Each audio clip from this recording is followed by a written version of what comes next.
Hello and welcome to Bedtime Story with Miss Anna. Are you ready to go to sleep? Kiss your mommy, kiss your daddy. It's time for story time. Tonight we have another book from Little People Big Dreams. Ada Lovelace. Ada Lovelace was born in England to a mother who loved math and a father who loved poetry. Ada's father left England when she was very little and never returned. Her mother was away a lot too, so young Ada spent a lot of time at her grandparents' house. A cat named Mrs. Puff kept her company. Left alone, Ada's imagination took flight. She started to dream of machines with wings that could move in any direction. When Ada's mothers came to visit, she didn't like her imaginary inventions.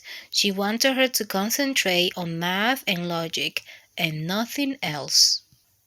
Luckily, Ada liked numbers and was very good at solving mathematical problems. When she was 14, Ada became sick. She had to spend a lot of time resting in bed, but she kept studying, inventing, and dreaming.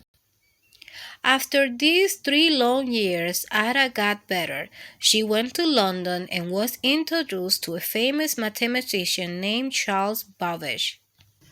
Mr. Babbage told Ada she was building a big machine that could add together sums. It was called a calculator.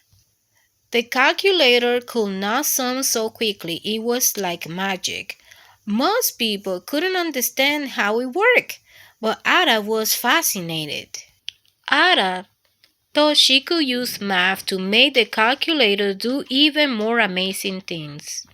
She wrote a code made of numbers that would tell the calculator what to do. Ada didn't know it, but she had just invented the language that computers use today.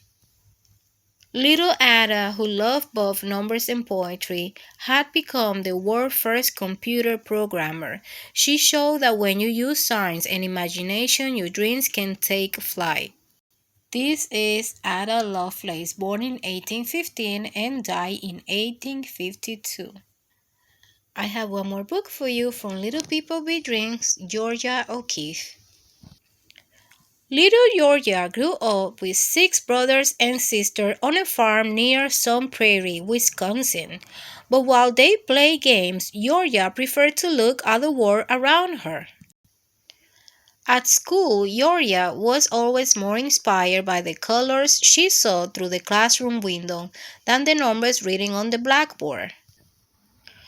And when Georgia was 12, she told her mother she wanted to become an artist. She started lessons and her drawing soon became the most impressive in the class.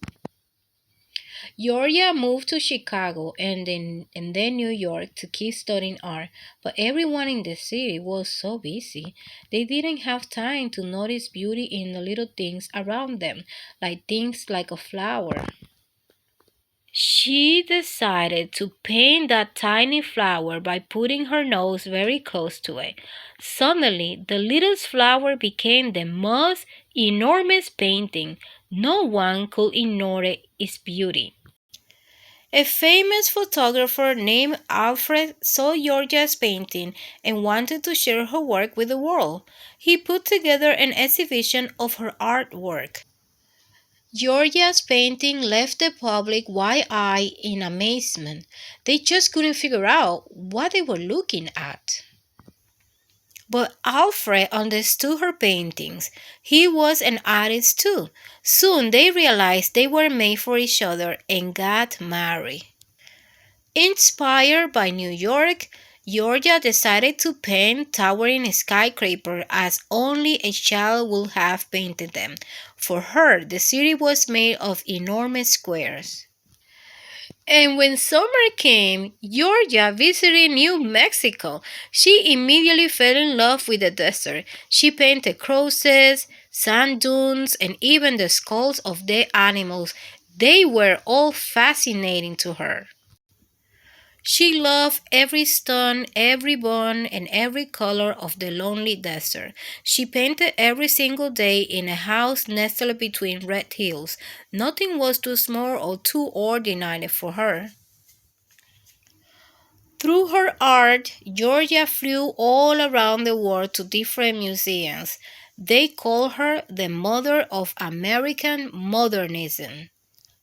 And today you can see how the ordinary becomes extraordinary when you take the time to look at it as little Georgia did. This is Georgia O'Keeffe, born in 1887 and died in 1986. I hope that you enjoyed the bedtime story for today. Please don't forget to subscribe to my channel and share my videos. Bye.